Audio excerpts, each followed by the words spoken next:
सुधांशु जी जवाब दीजिए। राहुल गांधी वायनाड पहुंचे हैं, बोले हैं आप सब कुछ छीन सकते हैं लेकिन लोगों का जो प्यार उनको मिलता है उसे नहीं छीन सकते। और सोनिया गांधी कह रही हैं कि आपने देश में लोगों को डरा दिया है और इस जबरन थोपी हुई चुप्पी से देश का हल नहीं निकलेगा।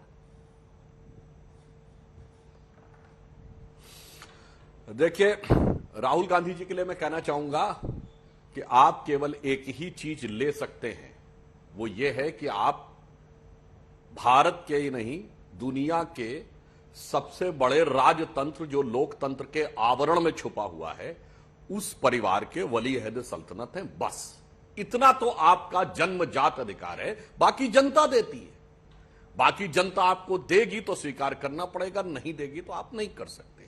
रही बात इसकी, तो मैं सिर्फ दो उदाहरण देना चाहता हूं। एक जहां राहुल गांधी जी हैं केरल से और एक कश्मीर से। धुर दक्षिण और धुर उत्तर, दोनों जगहों पे कश्मीर में गुलाम नबी आजाद साहब, मुझे नहीं लगता है कि कश्मीर में हाल के वर्षों में कांग्रेस में गुलाम नबी आजाद साहब से बड़ा कोई नेता हुआ हो।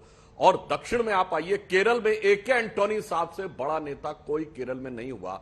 उनके बेटे अनिल एंटोनी युवा भारत का प्रतिनिधित्व और गुलाम नबी आजाद साहब बुजुर्ग कांग्रेस की परंपरा के प्रतिनिधित्व, दोनों ही आपके विरुद्ध बोल रहे हैं। और संयोग से दोनों अल्पसंख्यक समुदाय के हैं जिनको लेकर सबसे ज्यादा अटैक किया जाता है हमारे ऊपर। मैं तो राहुल गांधी जी को यह बताना चाहता हूं, ए.के. एंटोनी साहब की रिपोर्ट थी ना 2014 में, जब सबसे बुरा दौर 44 सीटें, क्यों नहीं आपने उस रिपोर्ट पर अमल किया कि हम एक समुदाय विशेष की पार्टी होते चले जा रहे हैं?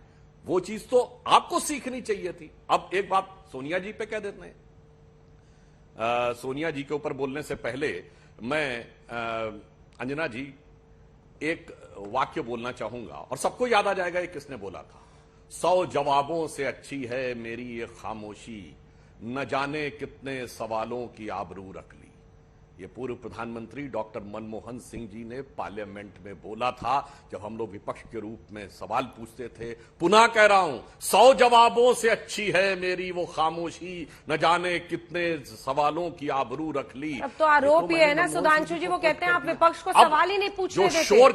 वो कह रहे हैं आपने विपक्ष को ही चुप करा दिया है, ये कहा है सोनिया जी ने। अरे मैंने तो अंजना जी मैंने तो कोट किया जब आप सत्ता के शिखर पे थे, तब आप नहीं बोल रहे थे। आप अपने प्रधानमंत्री को बोलने नहीं दे रहे थे। अब मैं ये बताता हूं, शोर की जहां तक बात है, सोनिया जी का स्टेटमेंट दिसंबर 2019 जब सीएनआरसी का आंदोलन चल रहा था, सड़क पे आ जाओ और आर पार की लड़ाई लड़ो, ये क्या है भाई?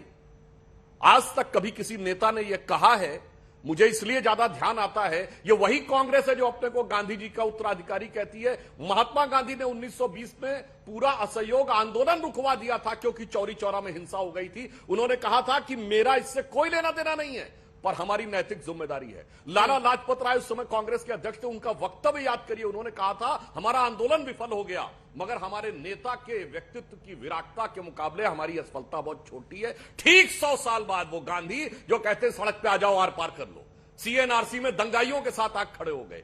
इसलिए मैं कहता हूं, बदलाव आपके चरित्र में आया है, भारत वहीं पे खड़ा है।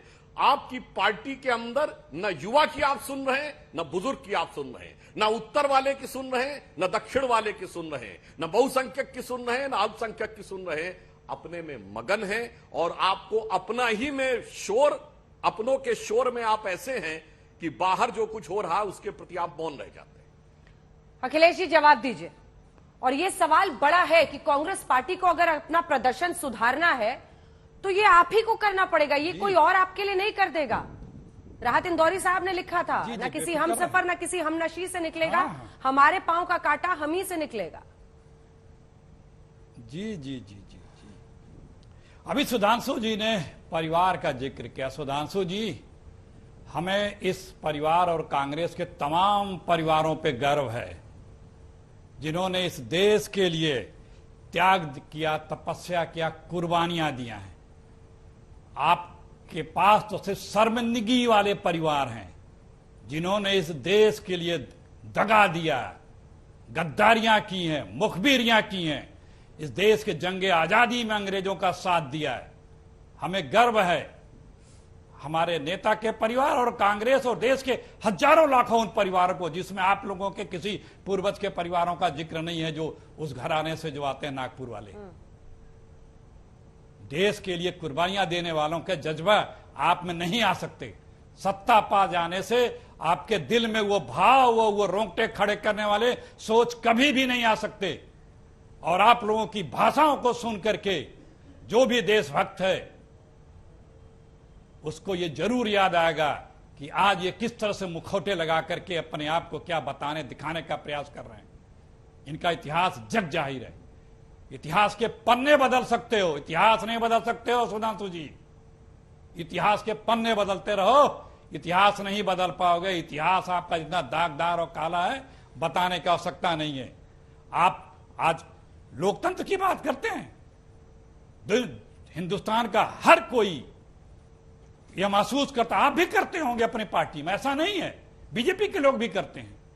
किसी एक के अलावा, दो के अलावा किसी की बात कोई आती है, सुनाई देती है। हर मंत्रालय का उद्घाटन और शिलान्यास करते हैं हमारे आदरणीय प्रधानमंत्री जी, ट्विटर हैंडल तक का करते हैं। उन मंत्रालयों के मंत्री क्या दिखते हैं कहीं कैमरे में? लोकतंत्र की आप हत्या कर रहे हो, संविधान की आप कर रहे हो, संवैधानिक संस्थाओं की आप कर रहे हो, संसद की आप कर रहे हो, समाज की आप कर रहे हो। और इसको बचाने का जिम्मा उसी गौरवशाली कांग्रेस और देश के लोगों ने के पास है, और वो करेंगे जिन्होंने इस देश को आजादी की लड़ाई में देश को जागृत करके और इस देश की सबके साथ मिलकर देश को आजाद कराया था। और आज फिर राहुल जी गांधी ने यात्रा निकाल करके देश को जागृत किया है। आज आप परेशान पूरी पार्टी आपकी क्यों है? क्योंकि देश जागृत हो रहा है। सोनिया जी के नेतृत्व में देश जागृत हो रहा है। वो समझ रहा है, हर कोई जागृत हो रहा है कि ये कितने खतरनाक हैं, कितने नुकसानदेह हैं इस देश के लिए। और इस बात को महसूस करने लगे हैं लोग।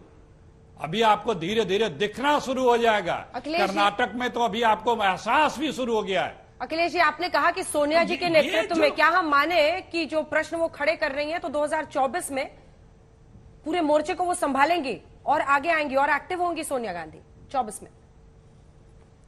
नहीं, सोनिया जी हमारी पार्लियामेंट्री बोर्ड के लीडर हैं, वर्किंग कमेटी के सदस्य हैं, सीनियर लीडर हैं हमारे देश की कांग्रेस की।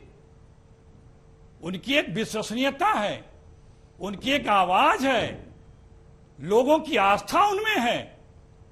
उनकी हर बात को बड़ी गंभीरता और संजीदगी के साथ पूरा देश और हर वर्ग उसको महसूस करता है।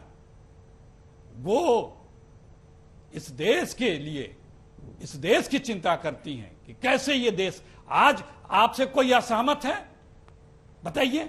हमारा अगर विपक्ष एक हो रहा है तो हमारे आदरणीय प्रधानमंत्री जी कहते हैं कि भ्रष्ट एक हो रहे हैं। अरे कहाँ एक साथ हो रहा है सर?